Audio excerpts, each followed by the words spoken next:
আসসালামু আলাইকুম। লেয়ার মুরগি পালনে হাজারো কৌশল অবলম্বন করা লাগে।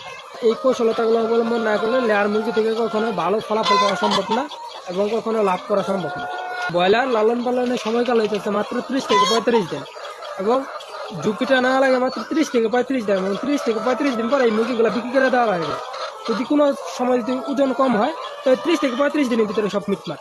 কিন্তু লেয়ারের সময়কাল হইতেছে 2 বছর এবং 2 বছর রেখে লালন পালন করা লাগে। এই 2 বছরের ভিতরে যদি কোনো সমস্যা ঘটে যায় তো এই মুরগিগুলো যদি বিক্রি করে দেওয়া লাগে তাহলে তার অনেক লস গুনতে হবে। কারণ প্রথম 6 মাস লেয়ারে শুধু খরচ করা লাগে এবং এক একটা মুরগির পিছনে খরচ করে যায় 700 থেকে 800 টাকা এরকম।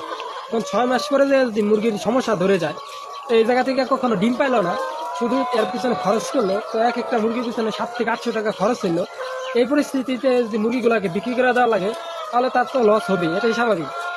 এই কারণে লেয়ার মুরগি পালনে খুব চৌকসতার সাথে লালন পালন করতে হবে এবং খুব কৌশল অবলম্বন করে লালন পালন করতে হবে, তাহলে এই জায়গা থেকে প্রকৃত বেনিফিটটা পাওয়া যাবে।